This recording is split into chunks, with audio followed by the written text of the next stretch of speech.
Hey everyone, welcome back to the channel. Today, we're in Zurich, Switzerland's postcard city. And here's the thing, I showed up this morning with absolutely zero plan. First move? Tourist office. Because let's be honest, when you don't know where to go, you find someone who does. They hand me this little folded map. I unfold it like I'm about to find treasure. First stop .eth Zurich sounds innocent, until I realize it's uphill. Really uphill. So there I am, climbing, legs burning, regretting breakfast. But then, I reach the terrace, and even though it's crowded, tourists everywhere with cameras clicking, it still takes my breath away.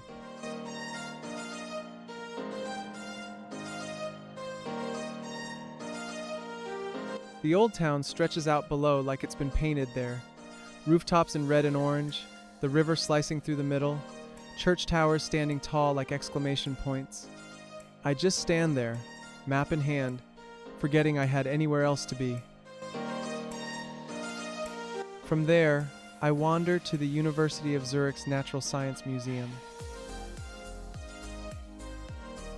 Inside, fossils everywhere. Tiny shells you could hold between two fingers, and massive dinosaur bones that make you feel tiny.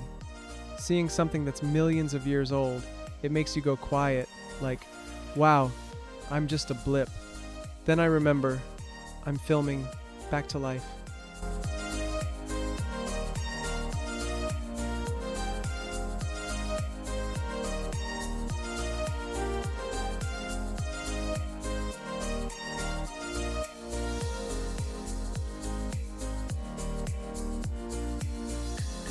Back outside, it hits me, Sunday, which in Zurich means the city is on Do Not Disturb mode. Shops closed, doors locked, streets so quiet you could hear your own footsteps. I find one souvenir shop. Go in, see the prices, back out, like I just walked into the wrong wedding. Then a bridge over Lake Zurich, covered in love locks, different colors, shapes, names. I'm about to take a selfie when these two strangers wave me over. We'll get it for you.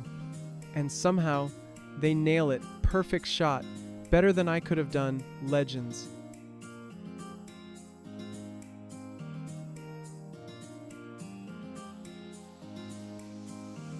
Grossmünster's closed. Zurich's way of saying, not today, buddy. So, Opera House. I walk in. The ceiling, oh wow, gold. Patterns, paintings, like angels with fine art degrees worked overtime. Up in the balcony, the ballet hall, velvet seats, warm light. For half a second, I consider becoming a dancer. Then I remember, I can't touch my toes. Step outside to the balcony, the city glittering in late afternoon light. It feels like Zurich is putting on a private show. I follow the lake, no plan, just walking, end up in a park. From far away, the park looked beautiful.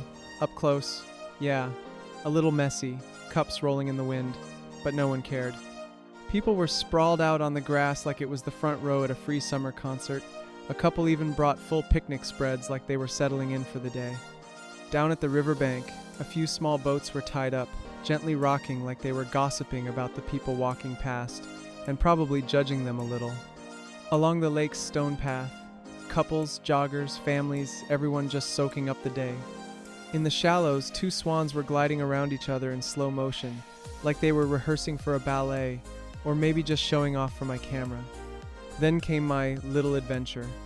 A shallow pond-like stretch with big stepping stones across it. I looked at it looked at me, and we both knew what was going to happen. A few wobbly steps, one mini heart attack, a tiny splash, but I made it. Victory.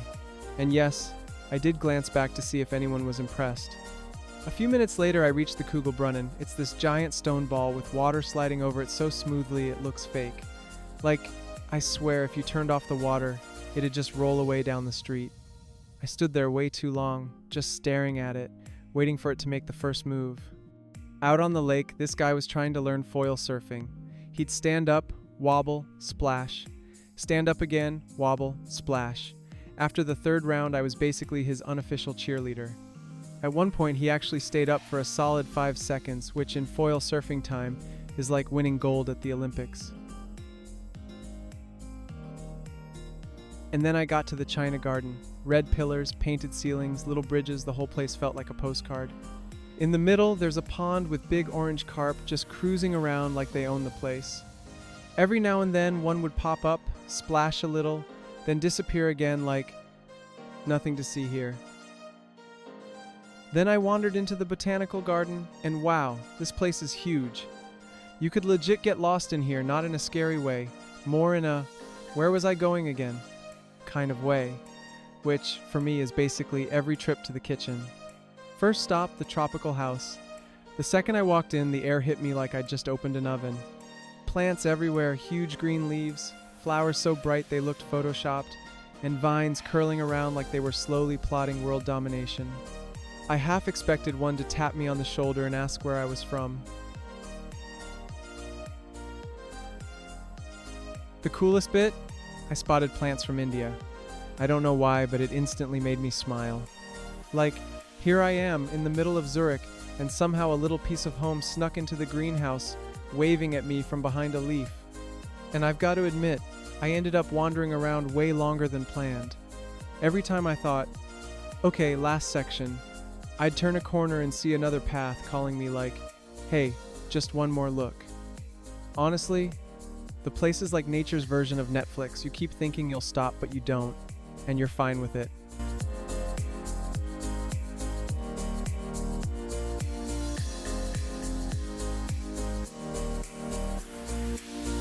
I hop on a ferry. We pass the Landes Museum. Looks amazing, but needs a ticket. My wallet says nope. So I wave from the water. Back on land. Old Town, narrow passages, cobblestone streets, stone steps worn down by centuries. Feels like walking through history.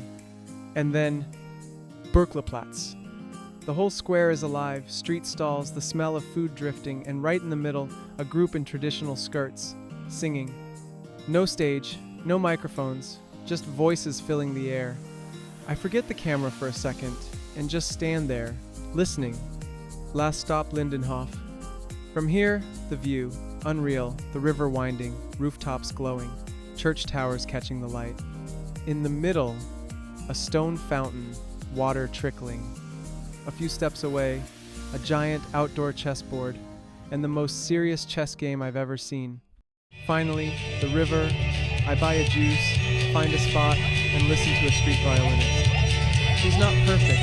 A couple of notes wander off, but somehow, with the breeze, the water, and the hum of the city, it's exactly right.